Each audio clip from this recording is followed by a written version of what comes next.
মঈনুদ্দিন চিশতি রহমাতুল্লাহ আলাইহি খাজা বাবা পায়ে হেঁটে আল্লাহর কাবায় গেলেন। আল্লাহর কাবায় পায়ে হেঁটে আল্লাহর কাবা যাবার পরে কাবা শরীফের গিলাফ ধরে বলতে লাগলো, এই কাবার গিলাফ শুনে রেখে দাও, ওরে কাবা আমি তোকে দেখতে আসি না, আমি দেখতে এসেছি তোর মালিককে দেখতে। এই কাবা আমি তোকে দেখতে আসিনি, আমি তোর মালিককে দেখতে আসছি।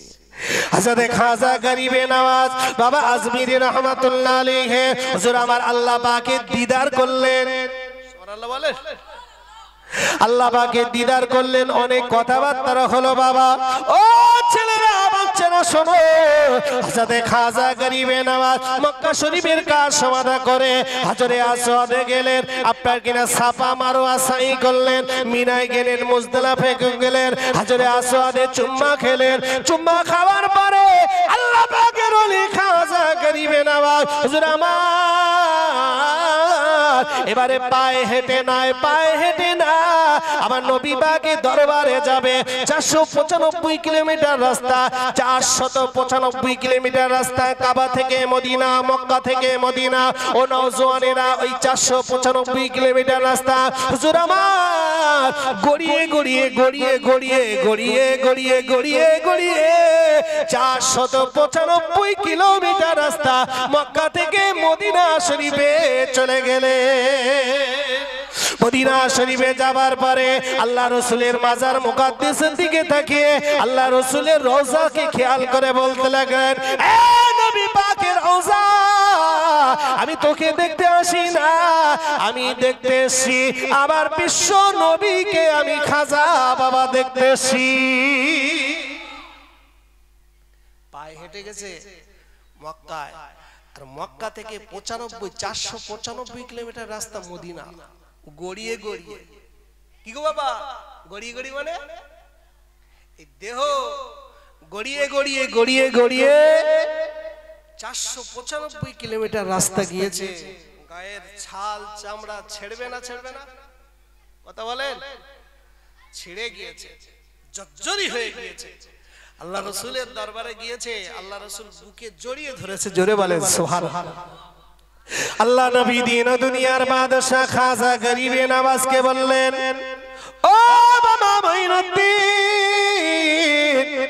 তুমি যে আমি নবী আমার কাছে এসেছো গড়িয়ে গড়িয়ে বাবা, ওরে নঈমুদ্দিন রে, তোমার দেহ ছাল চামড়া ছিঁড়ে গিয়েছে রে মঈনুদ্দিন, তো আমি নবী, আমি তোমাকে কি দিয়ে সন্তুষ্ট করবো রে মঈনুদ্দিন? ওরে মঈনুদ্দিন, আমি রাসূলুল্লাহ, আমি তোমাকে, আমি নবী আমার মহব্বতে ভালোবাসায় তুমি যে এত কষ্ট করে আসলে মঈনুদ্দিন, যাও যাও যাও যাও, আমি রাসূলুল্লাহ তোমাকে হিন্দুস্তানের বাদশাহ করে দিলাম।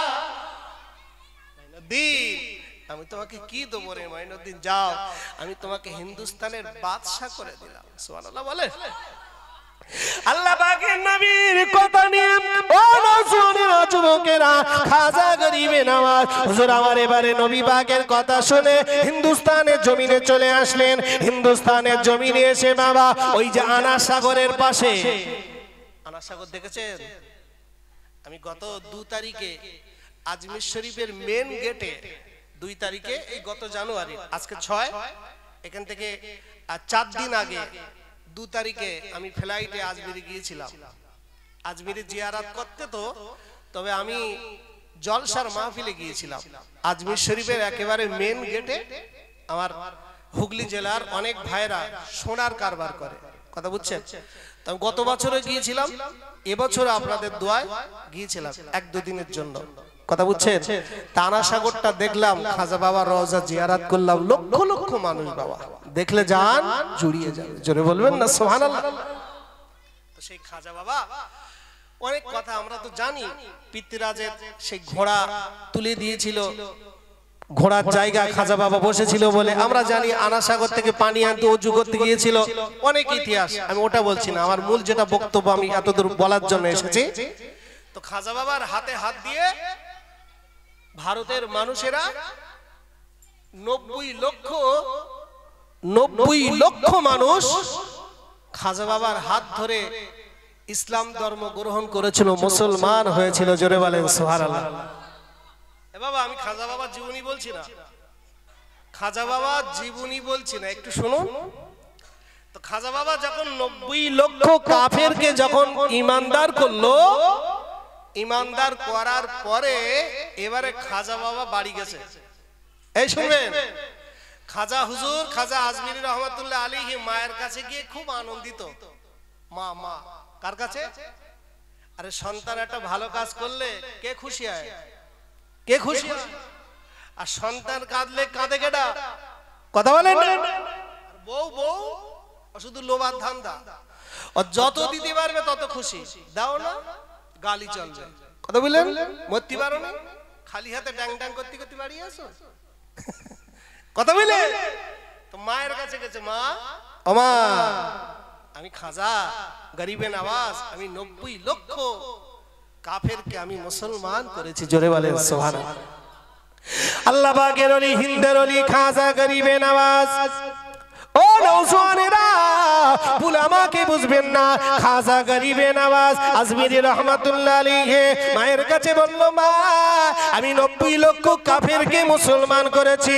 ও বাবাজিরা শুনলে অবাক হয়ে যাবেন। ওই সময় খাজা গরিবে নওয়াজ বলেছিল, ও বাবা, ওই সময় খাজা বাবার মা, খাজা বাবার মা খাজা বাবাকে বলেছিল, ওরে খাজা গরিবে নওয়াজ শুনে রেখে দাও, তুমি যে ভারতের জমিনে 90 লক্ষ কাফেরকে মুসলমান করেছো, ও বাবা খাজা গরিবে নওয়াজ, ওটা তোমার কৃতিত্ব না, ওটা তোমার মর্দানি না, ওর কেরামতি, ওটার নিয়ামত হলো আমি হলাম তোমার মা। তুমি যে 90 লক্ষ মানুষকে মুসলমান করেছো, ওটা তোমার কেরামতি নয়, ওটা তোমার হাসার কিছু নেই রে মা, ওটার ওসিলা হলাম আমি তোমার মা। জোরে বলে। তাহলে মা তো আমি, তুমি কি করে হলে? ও মা জননী, তুমি কি করে হলে মা? ওই সময় খাজা গরিবে নওয়াজের আম্মা খাজা হুজুরকে বলেছিল, ওরে মাইনুদ্দিন,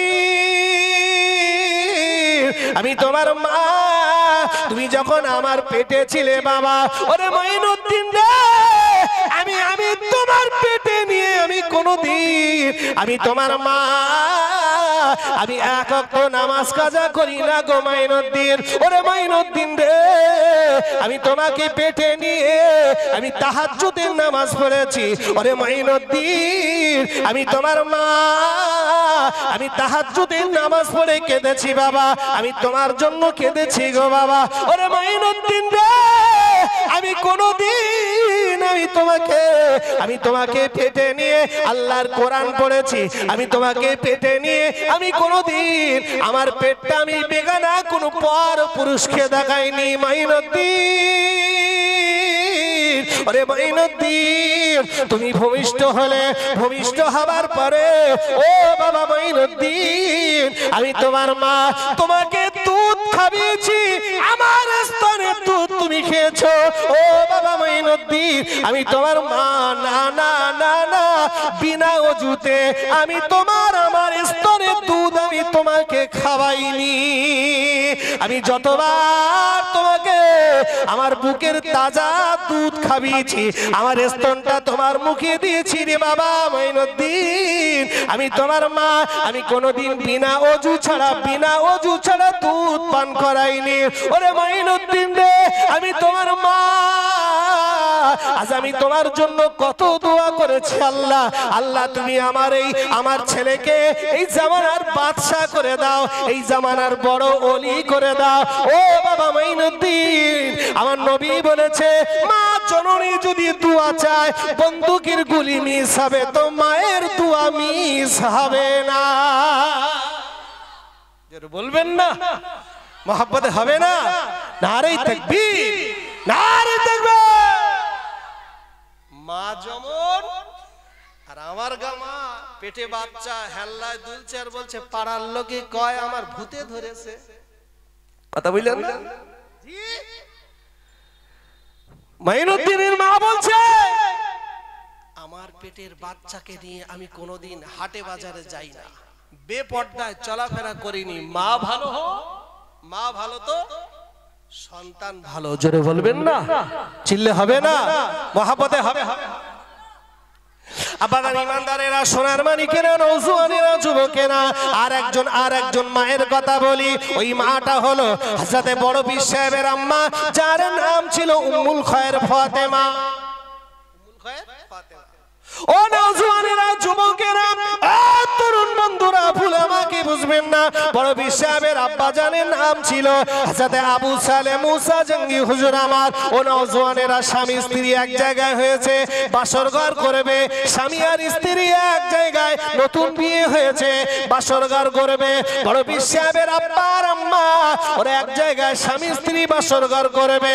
ওই সময় আবু সালেহ মুসা জঙ্গি নিজের বিবিকে বলতে লাগলো, বিবি রে, ও প্রাণের বিবি, ওযু করে নাও। ওযু করে নিয়ে, ওযু করে নেওয়ার পরে এবারে বলে, বিবি রে, 2 রাকাত নামাজ পড়ে নাও। 2 রাকাত নামাজ আদায় করলো। 2 রাকাত নামাজ আদায় করে বলে, বিবি রে, একটু দোয়া পড়ে নাও। আল্লাহুম্মা জান্নিবাশ শাইতান ওয়া জান্নিবিশ শাইতান মা রাযাকতানা। এই দোয়াটা পড়ে নিয়ে স্বামী আর স্ত্রী এক জায়গায় হলো। ও ছেলেরা, বাচ্চারা, বাবাজিরা, ওই রাতের বেলা আমাদের মায়ের গর্ভে আল্লাহ পাক এমন একটা সন্তান দিয়েছে। ওই সন্তানটা হলো জগৎ জোড়া ওলি হযরতে বড় পীর আব্দুল কাদের জিলানী। জোরে বলেন নারে তাকবীর। ভাইরা, বাবাজিরা, ছেলেরা, বাচ্চারা, নওজোয়ানেরা, তরুণেরা, ও মুমিনেরা, শুনে রেখে দাও, আল্লাহ নবী দিন ও দুনিয়ার বাদশা সাহাবাদেরকে ওয়াজ করতেন। ও আমার সাহাবারা, আমি রাসূলুল্লাহ, আমি তোমাদেরকে জানিয়ে দিলাম বাবা, মানুষ যখন মারা যায় বাবা, সমস্ত আমলগুলো বন্ধ হয়ে যায়। মানুষ মারা গেলে সব আমল বন্ধ হয়ে যায় না? মরা মানুষ নামাজ পড়তে পারে না, মরা মানুষ রোজা রাখতে পারে না, মরা মানুষ হজ করতে পারে না, মরা মানুষ দান করতে পারে না, মরা মানুষ যাকাত দিতে পারে না, মরা মানুষ আল্লাহ নামাজ পড়তে পারে না গো, মরা মানুষ রোজা রাখতে হজ করতে পারে না। ও সাহাবারা, আমি নবী জানিয়ে দিলাম, তোমরা যখন মরে যাবে বাবা, তোমাদের কবরের অবস্থা কি হবে বাবা? তোমরা তোমাদের নামাজ আমি আল্লাহ তো কবুল করতে পারে নাই ব্যাপারে, তোমার রোজা আল্লাহর দরবারে কবুল হতেও পারে নাই ব্যাপারে, তোমার দান আল্লাহর দরবারে কবুল হতেও পারে নাই ব্যাপারে, তোমার দুনিয়ার সমস্ত নেকিগুলো আল্লাহর দরবারে কবুল হতেও পারে নাই ব্যাপারে। কিন্তু আমি নবী বলে দিলাম, আমি রাসূলুল্লাহ জানিয়ে দিলাম, ওই নামাজের বিনিময় আল্লাহ যদি তোমাকে জাহান্নামে দেয়, ওই রোজার বিনিময় আল্লাহ তোমার যদি জাহান্নামে দেয়, ওই হজের বিনিময় আল্লাহ তোমার যদি জাহান্নামে দেয়, তুমি তো কবরের ভিতরে গ্রেফতার হয়ে যাবে। আল্লাহ রাসূলের সাহাবারা নবী পাকের কথাগুলো শুনে চোখ দিয়ে টপ টপ টপ টপ করে পানি পড়তে লাগলো।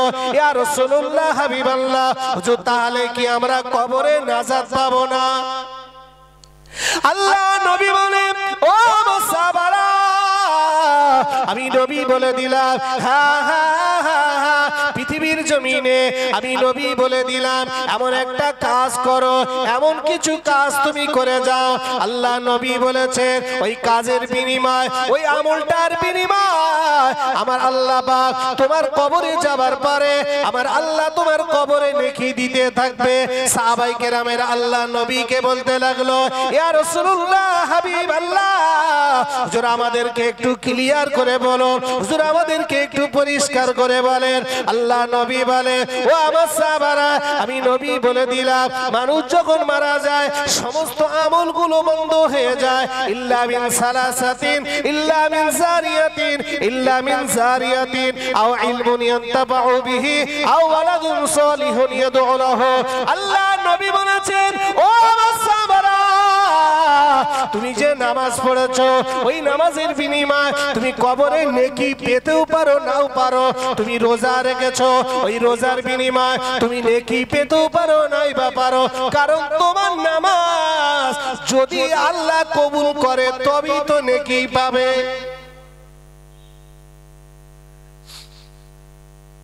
ভাই বাবাজি, আমরা নামাজ পড়ি জান্নাতের আশায় না আল্লাহর পাওয়ার আশায়? কোনটা?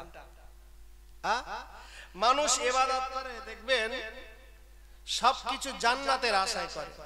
দান করেছি জান্নাতের আশায়, রোজা রেখেছি জান্নাতের আশায়, হজ করেছি জান্নাতের আশায়, যাকাত দিয়েছি জান্নাতের আশায়, ছেলে মাদ্রাসায় দিয়েছি জান্নাতের আশায়।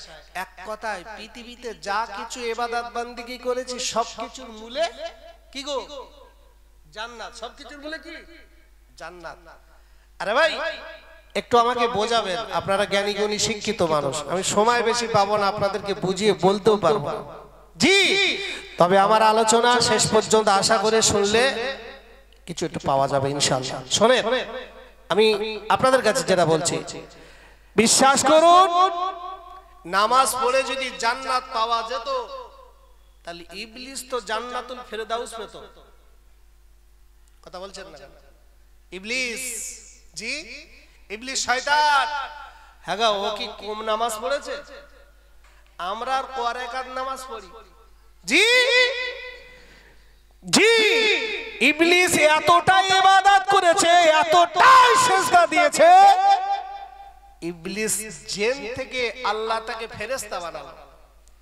ফেরেশতা হয়ে গেল, আবার ইবাদত করতে লাগলো। এবার আল্লাহ ফেরেশতাদের সরদার বানালো, মুআল্লিমুল মালাইকা, ফেরেশতাদের লিডার। শুধু তাই নয়, ইবলিসকে আমার আল্লাহ সিদ্ধান্ত নিল আমাদের আব্বার আম্মা আদম আর হাওয়া আলাইহিস সালামকে দুজনকে ওই ইবলিসের কাছে টিউশনি দেবে, পড়াশোনা করাবে। ইবলিস এতটা দরজা, এতটা আল্লাহর কাছে এত মনোনীত, এত কাছের হয়েছে কিসের কারণে? কিসের কারণে? ইবাদতের কারণে, সিজদার কারণে, আল্লাহর প্রশংসার কারণে, আল্লাহর ভালোবাসার কারণে, আল্লাহর ইবাদতের কারণে, আল্লাহর সিজদার কারণে আল্লাহর মনোনীত হয়েছে। তাহলে নামাজ পড়ে যদি জান্নাতের আশা করা যেত তাহলে ইবলিস বড় জান্নাতটা জান্নাতুল ফেরদাউস পেত। কি? আমার আল্লাহ বললেন না, তুমি মরদুদ, তুমি ইবলিস হয়ে গেছো।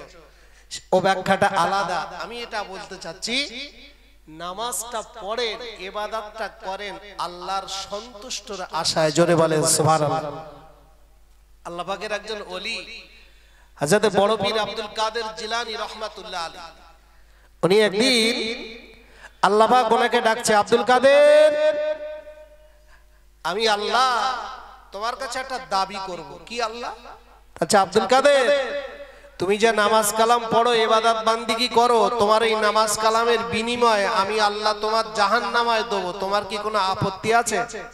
আরে ভাই, নামাজ পড়ে জান্নাতের আশা করি, আর আমার আল্লাহ বড় পীর সাহেবকে ডেকে বলছে, আব্দুল কাদের, তুমি নামাজ কালামের বিনিময়ে আমি আল্লাহ তোমার জাহান্নামায় দেব, তোমার কি কোনো আপত্তি আছে?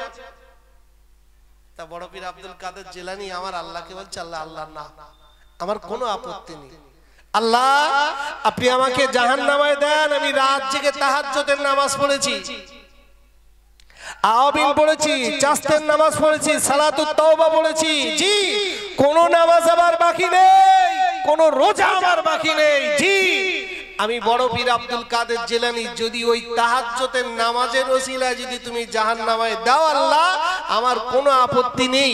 তবে আল্লাহ আমার দুটো দাবি, আমার দুটো শর্ত আছে, এই শর্ত দুটো যদি পূরণ করে অবশ্যই আপনি আমাকে জাহান্নামায় দেন, আমার আপত্তি নেই। আমার আল্লাহ বলছে, এই আব্দুল কাদের, কি শর্ত?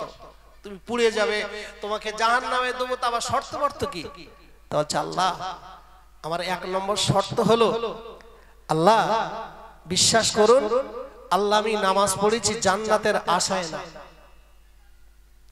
রব্বুল আলামিন আল্লাহ, আল্লাহ আমি আব্দুল কাদের জিলানী, আল্লাহ আমি নামাজ পড়েছি, ইবাদত করেছি, হজ করেছি, যাকাত দিয়েছি, দান খয়রাত করেছি, আল্লাহ পাক আমি জান্নাতের আশাই করি না।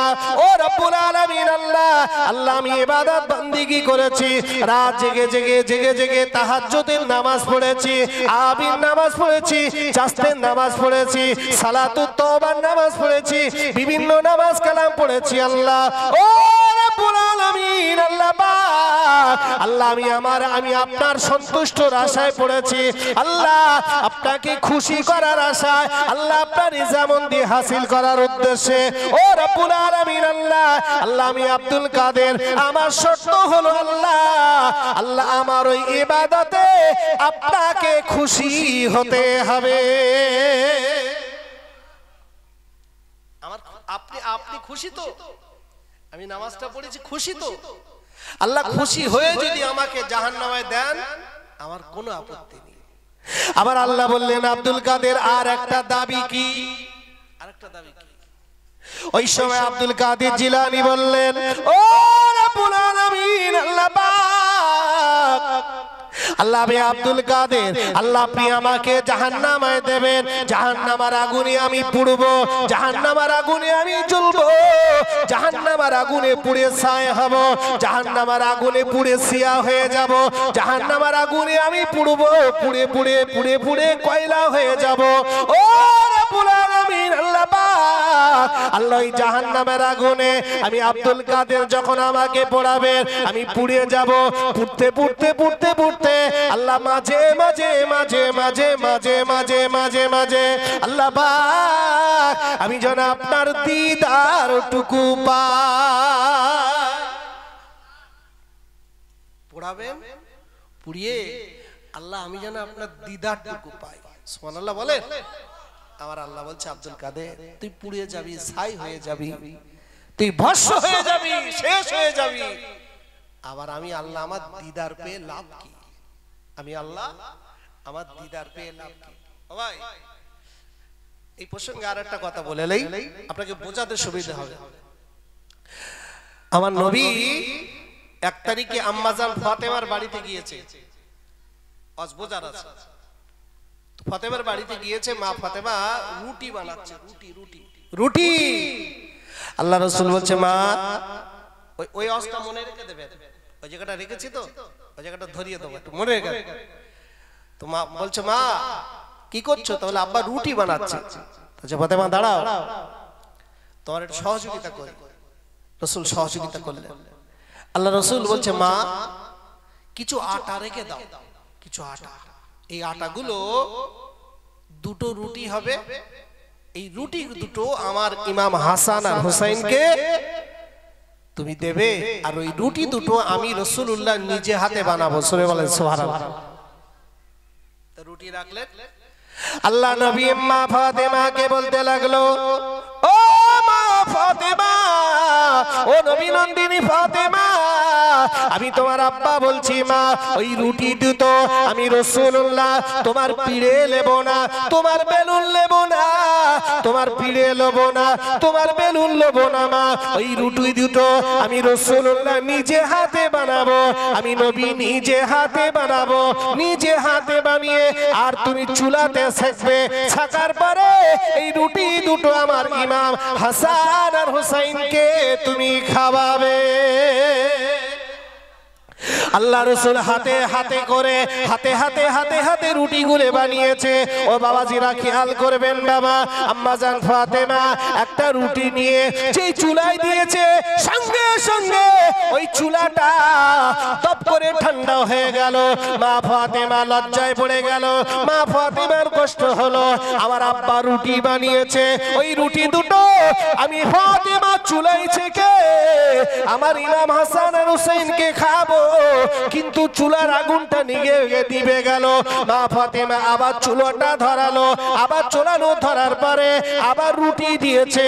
ও বাবাজিরা দেখতে পাওয়া গেল ফাতেমা আবার যখন রুটি দিয়েছে সঙ্গে সঙ্গে চুলার আগুন আবার নিভে গেল। আম্মাজান ফাতেমা আবার আগুন ধরালো, আবার চুলা ধরালো, আবার চুলা ধরিয়ে আবার রুটি দিয়েছে, আবার চুলোর আগুনটা লিভে গিয়েছে। আল্লাহ নবী দিন দুনিয়ার বাদশাহ আমার নবী ফাতেমার দিকে তাকিয়ে মিসকে মিসকে হাসতে লাগলে। আম্মাজান ফাতেমা আল্লাহ নবীর ওই হাসি মুখখানা দেখে মা ফাতেমা আব্বাকে বললেন আব্বা আব্বা আমি চুলা ধরাতে পারছি না, আর আপনি মিসকে মিসকে হাসতেছেন কেন? ওই সময় নবী আমার বলেছিল ও মা ফাতেমা এই চুলোর আগুনের ক্ষমতা নাই, এই আগুনের ক্ষমতা নাই যে তোমার আব্বা জানের হাতের ছোঁয়া যে জায়গায় লেগেছে ওই জায়গা আগুন স্পষ্ট করতে পারবে। ও বেটি ফাতেমা, এই চুলো যতবার তুমি ধরাবে ততবার লিভে যাবে, যতবার ধরাবে ততবারই তুমি লিভে যাবে।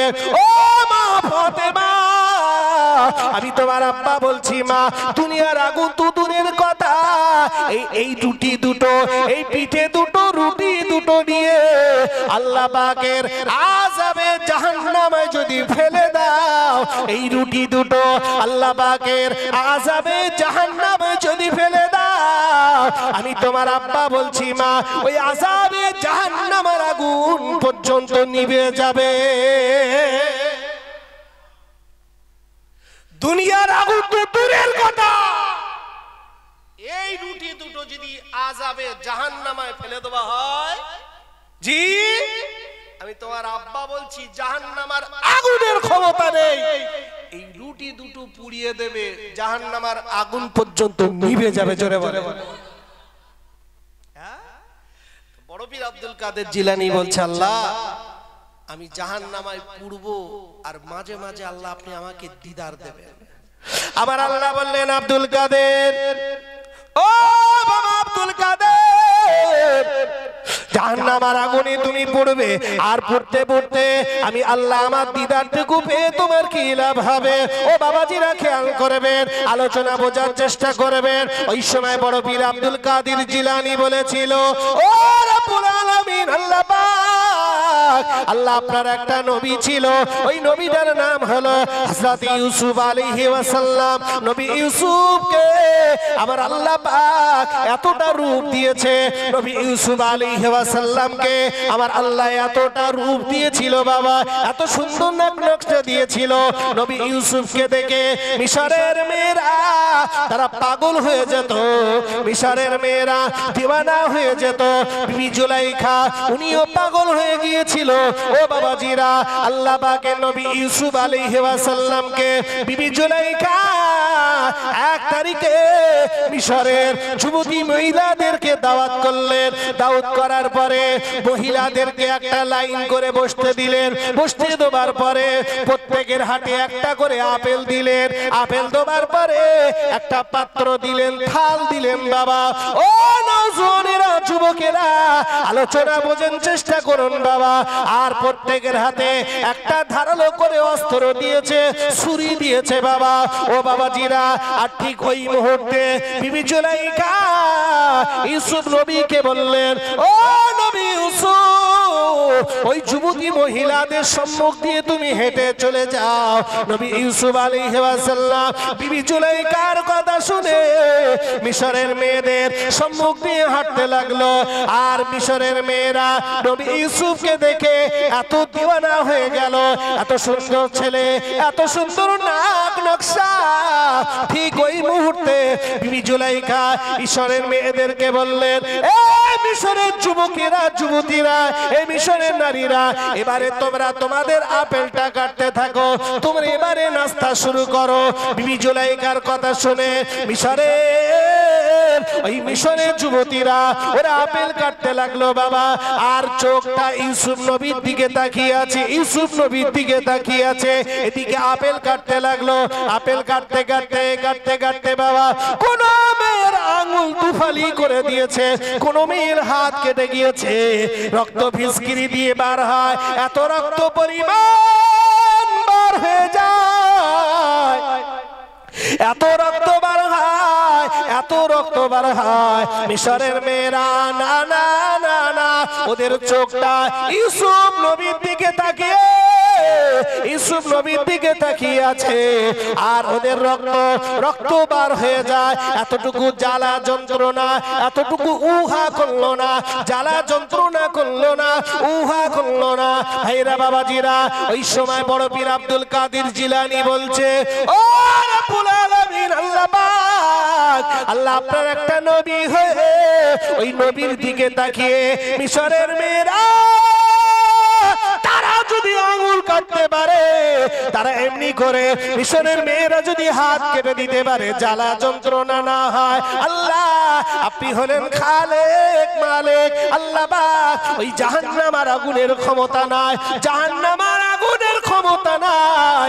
আল্লাহ জাহান্নামের আগুনের তীক্ষ্ণ থেকে, জাহান্নামের আগুনের যে ক্রিয়া, জাহান্নামের আগুনের যে পাওয়ার, জাহান্নামের আগুনের যে ক্ষমতা, ও রব্বুল আলামিন ওর থেকে আপনার ক্ষমতা হাজার গুণ। জাহান্নামের আগুনের ক্ষমতা তো আপনি দিয়েছেন আল্লাহ পাক। আপনার কুদরতি শক্তি, আপনার চেহারার দিকে তাকালে আল্লাহ জাহান্নামের আগুনের জ্বলন আবার কিছুই করতে পারবে না। জি, জাহান্নামের আগুন আবার কিছু করতে পারবে না। ভাইরা বাবাজিরা, ছেলেরা বাচ্চারা, আলোচনা বুঝেন আমি কোথা থেকে কোথা চলে আসলাম। ও বাবাজিরা, তাহলে নামাজ পড়বেন কার জন্য? কথা বলছেন না? আল্লাহ সন্তুষ্টর জন্য। কার সন্তুষ্ট? আল্লাহ সন্তুষ্ট। নামাজ এমন নামাজ হবে, নামাজ হবে নামাজের মতন, নামাজ হবে নামাজের মতন। বাবা আমার আল্লাহ কোরআন পাকের ভিতরে জানিয়ে দিয়েছেন ফাওয়াইলুল লিল মুসাল্লিন। ওই মুসল্লিগণ নামাজ পড়েও ক্ষতিগ্রস্ত হবে। নামাজ পড়েও যদি ক্ষতিগ্রস্ত হয় তাহলে নামাজ পড়ে জান্নাতে আশা করবেন কি করে? ও বাবাজিরা, আলোচনা বোঝেন। আমি আপনাদের কাছে যে আলোচনা রাখছিলাম, তাহলে আল্লাহ নবী বলেছেন ও সাহাবারা, তোমার নামাজ পড়ে আল্লাহ জাহান্নামায় দেবে। রোজা রেখো তুমি পাপ পাবে না, রোজা রেখো কবরে নেকি পাবে না। তাহলে তোমরা কি করবে বাবা? ওই সময় সাহাবায়ে কেরামেরা আল্লাহ নবীকে বলতে লাগলো, ইয়া রাসূলুল্লাহ, ইয়া হাবিবাল্লাহ, হুজুর আমাদেরকে একটু ক্লিয়ার করে বলেন। আল্লাহ নবী বলেন, ও আমার সাহাবারা, আল্লাহ তোমাদের পয়সা দিয়েছে, আল্লাহ তোমাদের মাল দিয়েছে, আল্লাহ তোমাদের অর্থ দিয়েছে, আল্লাহ তোমার টাকা দিয়েছে, আল্লাহ তোমার জমি জায়গা দিয়েছে, আল্লাহ তোমার অর্থ দিয়েছে। ও আমার সাহাবারা, আমি নবী বলে দিলাম, তোমার এই অর্থটা একটা ভালো কাজে লাগাও। গ্রামে কোনো পাড়ায় কল নেই, তুমি একটা কল বানিয়ে দাও, টিউবওয়েল বানিয়ে দাও। গ্রামে কোনো গরিব মানুষের ঘর নেই, তুমি একটা ঘর বানিয়ে দাও। গ্রামে কোনো পাড়ায় রাস্তার ব্যবস্থা নেই, তোমার পয়সা দিয়েছে, তুমি একটা রাস্তা বানিয়ে দাও। আল্লাহ নবী বলে, সাহাবারা, গ্রামে পুকুর নাই, তুমি একটা পুকুর খনন করে দাও। ওই পুকুরে যতগুলো মানুষ পুকুর ব্যবহার করবে, ওই ব্যবহার করা নেকিগুলো তোমার কবরে কবরে চলে যাবে।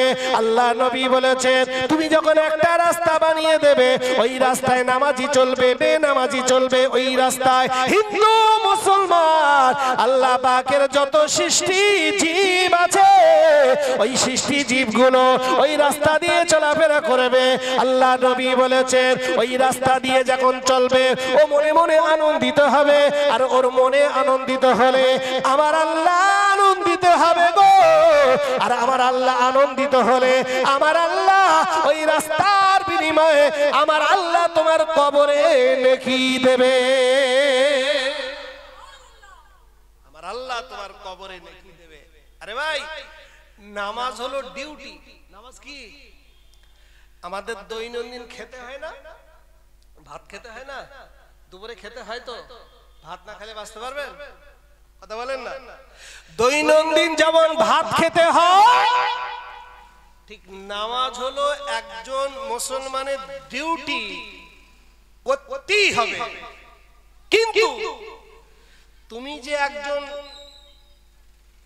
মানুষ, তোমার যে টাকা দিয়েছে, তোমার যে গায়গত শরীর দিয়েছে, তোমার যে ব্রেন দিয়েছে, তুমি যে আল্লাহর বান্দা, তুমি যে একটা মানুষ, তো আমার আল্লাহর সন্তুষ্টির জন্য তুমি কি করেছো?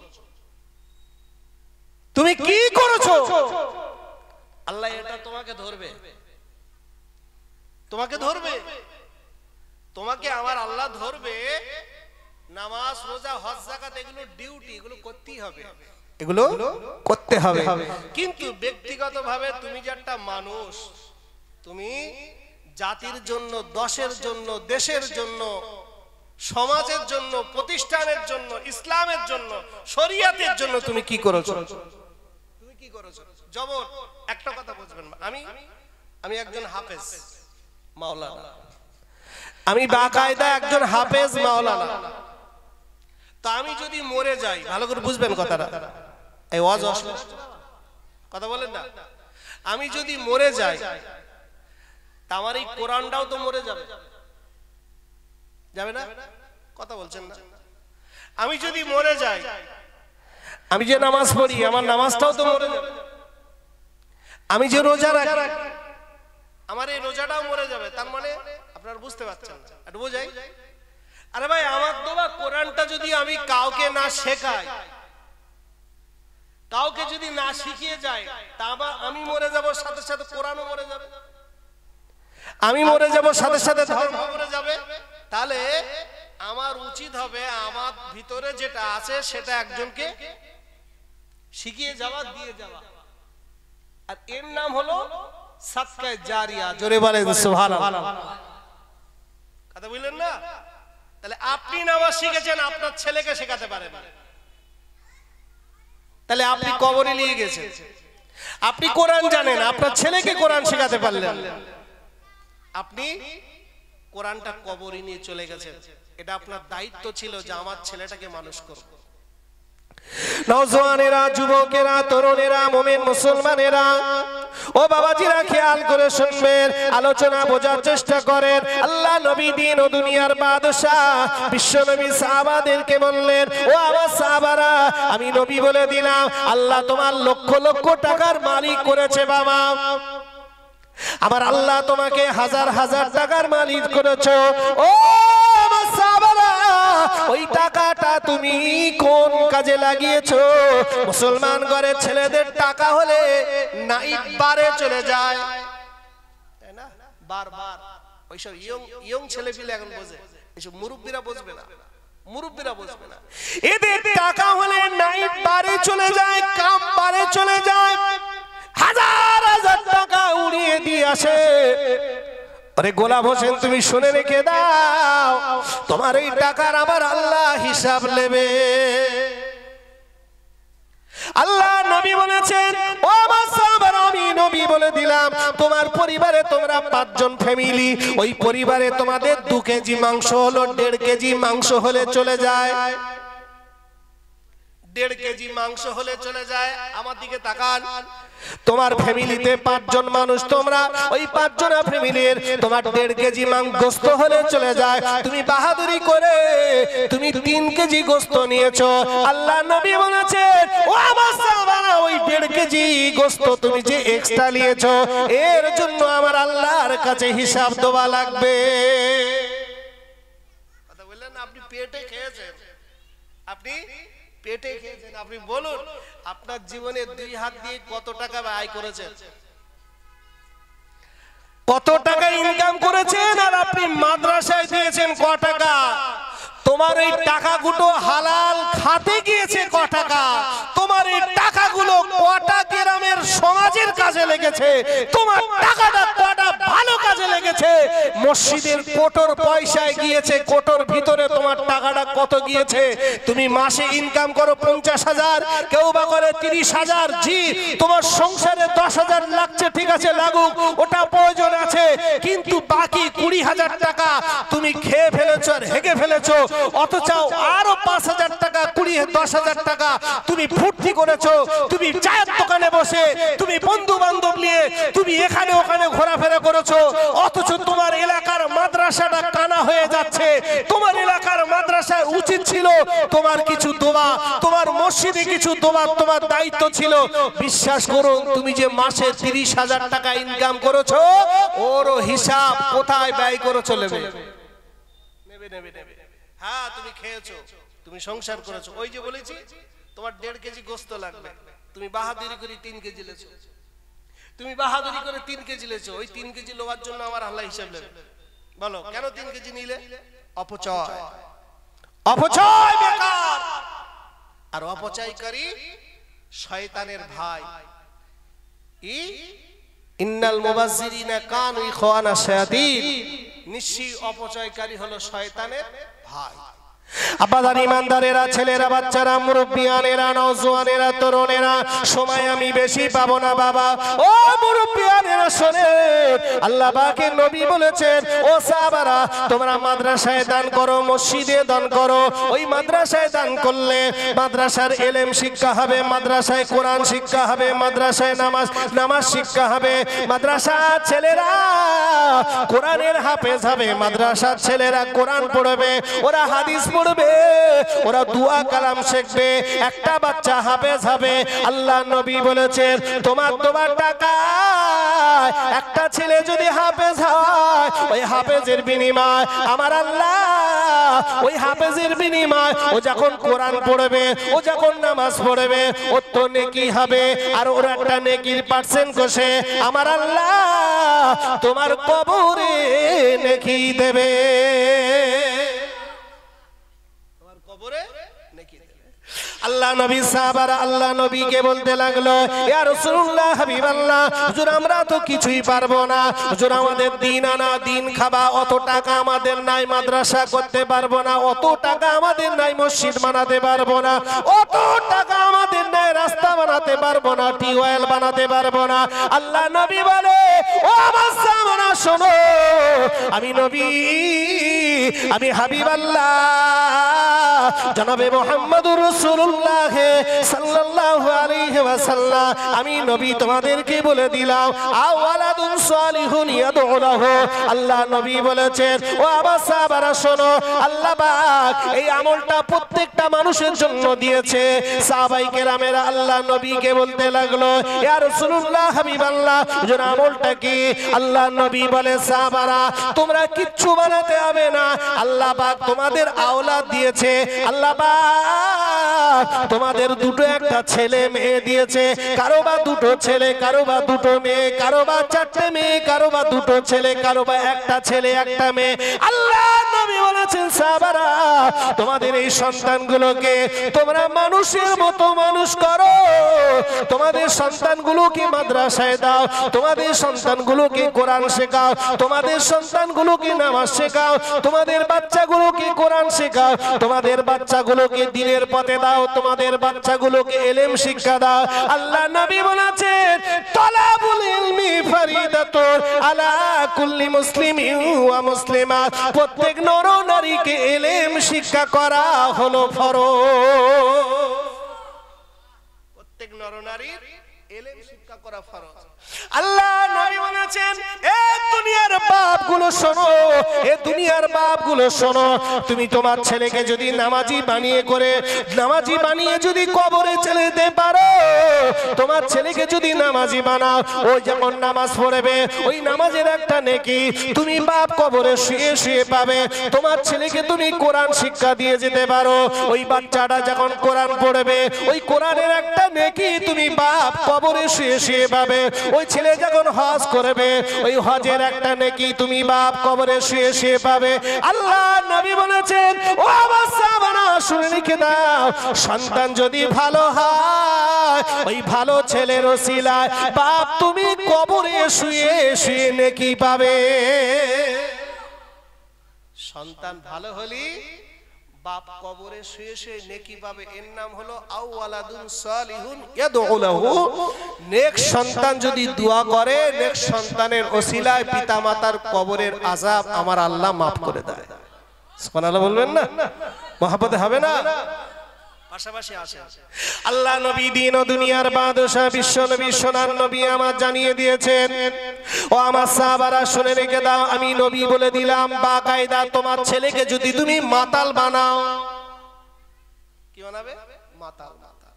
তোমার ছেলে যদি লটারি খোর হয়, তোমার ছেলে যদি চুরি করে, তোমার ছেলে যদি জেনাখোর হয়, তোমার ছেলে যদি ফোরটাইনবাজ হয়, তোমার ছেলে গাঁজাখোর হয়, তোমার ছেলে যদি হিরোইন খোর হয়, আল্লাহ নবী বলেছেন, এ মুসল্লি শোনো, তুমি নামাজ পড়েছো, তুমি মুখী দাঁড়িয়ে রেখেছো, হজ করেছো, যাকাত দিয়েছো, দান খয়রাত করেছো, কিন্তু তোমার ছেলেকে মানুষ করতে পারোনি, তোমার ছেলেকে নামাজি বানাতে পারোনি, তোমার ছেলেকে শরীয়তের ভালো পথে তুমি দিতে পারোনি। আল্লাহ নবী বলেছেন, ছেলে যখন মদ খাবে, ওই মদ খাবার গোনা তুমি বাপ মা কবরে পেতে থাকবে। ছেলে যখন চুরি করবে ওই চুরি করার একটা গোনা বাপ মা কবরে শুয়ে শুয়ে পাবে। ছেলে যখন এমনি করে গাঁজা খাবে ওই গাঁজা খাবার গোনা বাপ মা কবরে শুয়ে শুয়ে পাবে। ছেলে যখন এমনি করে লটারি কাটবে ওই লটারি কাটার গোনাগুলো বাপ মা কবরে শুয়ে শুয়ে পাবে। ও বাবাজি ভুল আমাকে বুঝবেন না, বাপ যদি ভালো হয় ছেলে ভালো হবে না, হবে না? জোরে বলে। ছেলে বাপ বিড়ি খেয়ে ছেলে দিচ্ছে, ছেলে বিড়ি খেয়ে বাপের দিচ্ছে। জি কার কাছে ওয়াজ করবেন না বাপ? সমাজের বাপগুলো আমরা ভালো, বাপগুলো ভালো।